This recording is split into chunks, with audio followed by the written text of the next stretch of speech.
Olá pessoal, sejam bem-vindos à nossa revisão para a primeira prova de CMC que vai acontecer esse ano. Preparem-se, a revisão pode ajudar muito vocês. Vamos lá? Vejam só essa imagem. Nessa imagem a gente encontra o principal composto inorgânico mais abundante presente nas células, que é a água, e os compostos orgânicos, como as proteínas, os ácidos nucleicos, os carboidratos e os lipídios. Vamos falar exatamente o que é mais importante para as células. Vamos dar uma ênfase ao pH. Bom, nessa imagem a gente consegue identificar os tipos de pH. Um pH que vai desde o ácido ao alcalino. Sabemos que um pH ácido se caracteriza por um excesso de prótons, uma alta concentração de prótons. E o pH alcalino básico significa que tem poucos prótons presentes nessa solução. Quanto maior a concentração de prótons, mais ácido será o pH, e quanto menor a concentração de prótons, menos ácido, ou seja, mais alcalino, mais básico será esse pH. Então, nós já sabemos que algumas regiões do nosso corpo funcionam com pHs específicos, porque existem proteínas e enzimas que dependem desse pH específico. Caso contrário, poderia haver uma desnaturação, e aí as nossas enzimas e as nossas proteínas poderiam deixar de funcionar. É o que acontece quando há uma acidose ou uma alcalose sanguínea, comprometendo o funcionamento da hemoglobina. Veja então a importância dos tampões biológicos no nosso corpo. Eles evitam então a mudança de pH para evitar assim a desnaturação das enzimas e das proteínas no nosso corpo. Nós vimos em sala de aula as proteínas, o grupo amina e o grupo ácido carboxílico dos nossos aminoácidos funcionando como tampões. Quando há um excesso de prótons, o grupo amino recolhe esses prótons. Quando há uma falta de prótons, o grupo ácido carboxílico libera prótons, funcionando assim como um tampão, mantendo dessa forma o pH da solução do nosso corpo estabilizado. Bom, em relação aos compostos orgânicos, nós temos primeiramente os carboidratos e aprendemos que os carboidratos são utilizados como fonte imediata de energia para o nosso corpo. Típico caso representado pela glicose. Vimos também que quando há um excesso de glicose no sangue, nosso paciente apresenta uma patologia conhecida como diabetes, que existem causas diferentes, mas os sinais clínicos, os sintomas são praticamente os mesmos. É importante a gente saber disso. Além dos monossacarídeos, representados tipicamente pela glicose, temos também os disacarídeos, representados nessa imagem, como a maltose, a lactose e a sacarose. É válido lembrar daquele paciente que apresenta uma intolerância à lactose, já que não produz de forma ideal a enzima lactase. Muito bem, agora com essa imagem fica claro que nós vamos falar sobre as proteínas. E nós já sabemos que as proteínas são compostas por uma sequência de aminoácidos. E esses aminoácidos são compostos por um grupo amino, um grupo ácido carboxílico, um carbono central, um hidrogênio e um radical. O que faz com que haja diferença entre os aminoácidos de uma proteína é apenas o seu radical.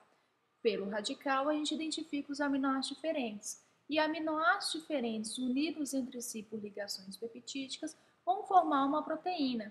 E essas proteínas, elas são bem versáteis no nosso corpo. São capazes de executar uma série de funções diferentes, como nós já trabalhamos em sala de aula.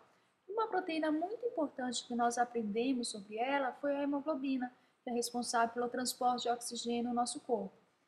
Muito bem, antes da gente falar de uma consequência grave da hemoglobina, vamos ver como as proteínas se organizam. Nessa imagem, a gente consegue identificar exatamente esses níveis estruturais de uma proteína, que também são utilizados para uma enzima. Então, a gente tem a estrutura primária, formada pela sequência linear dos aminoácidos unidos entre si por ligações peptídicas. Temos também a estrutura secundária, a terciária e a quaternária. Lembrando que a maioria das proteínas e enzimas adquirem a sua forma já na estrutura terciária e, a partir de então, já conseguem realizar a sua função. Mas existem algumas que só alcançam na estrutura quaternária, como é o caso da proteína hemoglobina. E aí está a nossa hemoglobina na forma de foice. Quando é que isso acontece? Quando o paciente apresenta uma mutação, uma troca de um aminoácido da sequência primária de uma proteína por outro aminoácido na mesma sequência. Nesse caso, o aminoácido ácido glutâmico foi substituído pelo aminoácido valina, promovendo assim a formação de uma hemoglobina alterada e, consequentemente, gerou uma hemácia na forma de foice. A consequência disso para o paciente é que ele vai ter uma dificuldade no transporte de oxigênio e aí requer tratamentos especializados. E as enzimas? As enzimas, nós aprendemos que a maioria delas são proteínas, apesar de existir algumas que são ribozinas. E o que fazem as enzimas? Elas são responsáveis por aumentar a velocidade de uma reação química. Isso, ela vai acontecer em menor espaço de tempo. Por quê? Porque as enzimas, elas são capazes de diminuir a energia de ativação, a energia necessária para que uma reação química aconteça. Como nós identificamos nesse gráfico, a gente tem uma reação maior, com um pico mais alto de energia de ativação, se ela acontece sem enzima. E esse pico será menor se acontecer na presença da enzima. Essa é a vantagem de uma enzima. Está a forma, como se apresenta uma enzima. Toda enzima tem um sítio ativo. E esse sítio ativo é o local específico de encaixe do substrato específico. Observe que cada substrato tem um sítio catalítico de reconhecimento específico para se encaixar de forma específica no sítio ativo da enzima. Caso contrário, a enzima não catalisa essa reação química. Vale lembrar que toda enzima ela não é capaz de alterar o equilíbrio químico de uma reação química e quando ela termina uma reação química, ela sai inteira, íntegra, para participar de uma nova reação química. Por isso as enzimas são tão importantes. E por isso nós devemos ter todo o cuidado para evitar a desnaturação delas, porque assim como as proteínas, elas também sofrem a desnaturação se houver uma alteração no pH ou na temperatura na solução sobre o qual elas atuam. Muito bem, aí está a nossa revisão. Espero que possa ajudar vocês a se preparar melhor para a prova da semana que vem.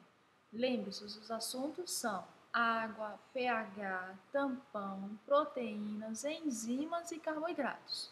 Bom estudo a todos!